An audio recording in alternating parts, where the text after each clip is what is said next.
Qatar യൂണിവേഴ്സിറ്റിയിൽ നിന്നും ഉന്നത വിജയം നേടി അമീറിൻ്റെ പത്നി ഷെയ്ഖ ജൗഹറയിൽ നിന്നും സ്വർണ്ണ മെഡൽ സ്വന്തമാക്കിയ മലയാളി പെൺകുട്ടികളാണ് ഇപ്പോൾ നമുക്കൊപ്പം ഉള്ളത്. ഹെഫ്ന അല്ലേ, നാട്ടിലെവിടെയാ? തൃശ്ശൂർ. ഹെഫ്നയുടെ ബിരുദം ഇവിടെ ഏത് വിഷയത്തിലായിരുന്നു? ഞാൻ ബയോളജിക്കൽ സയൻസിലാണ് BSc ചെയ്യുന്നത്. മാസ്റ്റേഴ്സ് ചെയ്തത് ഫാർമസിയിലായിരുന്നു. ഇവിടെ തന്നെയായിരുന്നോ പഠനമൊക്കെ, ഡിഗ്രി പഠനം അതൊക്കെ ഇവിടെ തന്നെ? അതെ, ഞാൻ സ്കൂൾ കാലം മുതൽ തന്നെ ഖത്തറിലുള്ളതാണ്. ഞാൻ ബിർള പബ്ലിക് സ്കൂളിലാണ് പഠിച്ചത്. നാട്ടിലെവിടെയാ? നാട്ടിൽ തൃശ്ശൂർ പാലയൂർ.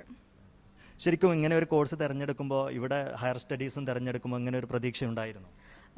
ശരിക്കും പറഞ്ഞിട്ടുണ്ടെങ്കിൽ ഹയർ സ്റ്റഡീസ് ഇവിടെ ചെയ്യാനുള്ള പ്ലാനേ ഉണ്ടായിട്ടില്ല. ഞാനിവിടെ ജോലി ചെയ്യുന്ന സമയത്താണ് ഇവിടുത്തെ പ്രോഗ്രാമിനെ പറ്റി കൂടുതൽ അറിയാൻ തുടങ്ങിയത്. കോളേജ് ഓഫ് ഫാർമസിയിൽ തന്നെയായിരുന്നു വർക്ക് ചെയ്തിരുന്നത്.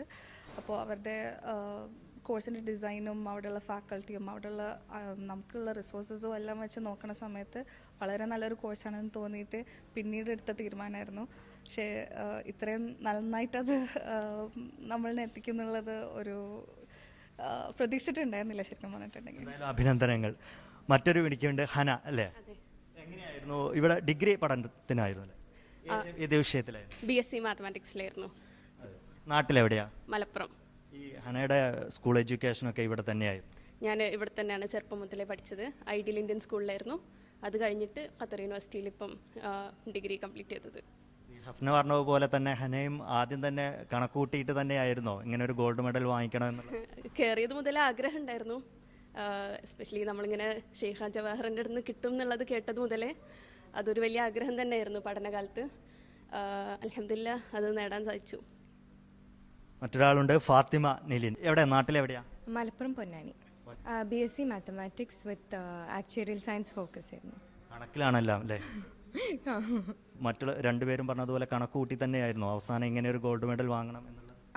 ഫസ്റ്റ് സെമ്മ് മുതലുള്ള ഹാർഡ് വർക്ക് തന്നെയാണ്. ഇങ്ങനെ കിട്ടും, ഇൻഷാല്ലാ ട്രൈ ചെയ്താൽ കിട്ടും എന്നറിയായിരുന്നു. അപ്പോൾ അങ്ങനെ പ്രാഥമിക പഠനമൊക്കെ എവിടെയായിരുന്നു? മെസ്സേദ് ഇൻ്റർനാഷണൽ സ്കൂളിലായിരുന്നു. ഇവിടെ തന്നെയാണ് ചെറുപ്പം മുതലേ. പിന്നാണ് QU ജോയിൻ ചെയ്തത്. തുടർ പഠനവും അത്തരം പ്ലാനൊക്കെ ചെയ്തിട്ടുണ്ടോ? ഇൻഷാല്ലാ ഈ ആക്ച്വറിയൽ സയൻസസിൽ അമേരിക്കൻ ഒരു ഇൻസ്റ്റിറ്റ്യൂട്ട് ഉണ്ട്, സൊസൈറ്റി ഓഫ് ആക്ച്വറീസ്. അപ്പോൾ അതിൽ എക്സാംസ് കണ്ടിന്യൂ ചെയ്തിട്ട് ലോങ് സൈഡ് എക്സ്പീരിയൻസ് ആക്കാനാണ് പ്ലാൻ ഇൻഷാല്ലാ. ഹനയുടെ? ഞാനിവിടെ HBKU ഹമദ് ബിൻ ഖലീഫ യൂണിവേഴ്സിറ്റിയിൽ ഇസ്ലാമിക് ഫൈനാൻസിന് ജോയിൻ ചെയ്തിട്ടുണ്ട്. അപ്പോൾ തന്നെ അടുത്തത് തുടങ്ങി. അപ്പോൾ ഹഫ്നയോ, എന്താ പ്ലാനിങ്? ഞാൻ ഇപ്പോൾ മാസ്റ്റേഴ്സ് കഴിഞ്ഞ അതേ ടീമിൻ്റെ അടുത്ത് ഇപ്പോൾ സ്റ്റാൻഡിങ് ഓഫർ ഉണ്ട്. അപ്പോൾ അവിടെ തന്നെ റിസർച്ച് കണ്ടിന്യൂ ചെയ്ത് ഇൻഷാല്ലാ in the future PhD plan ഉണ്ട്. അമീറിൻ്റെ പത്നിയിൽ നിന്ന് വീണ്ടും മെഡൽ വാങ്ങിക്കോ? ഇൻഷാല്ലാ. എന്തായാലും തുടർന്നും ഈ മിടുക്കികൾക്ക് വലിയ വിജയങ്ങൾ സ്വന്തമാക്കാൻ സാധിക്കട്ടെ. എന്തായാലും പ്രവാസി സമൂഹത്തിന് വലിയ അഭിമാന നിമിഷമാണിത്. അഷ്റഫ് ഓമശ്ശേരിക്കൊപ്പം ദോഹയിൽ നിന്നും ഫൈസൽ ഹംസ, മീഡിയ 1.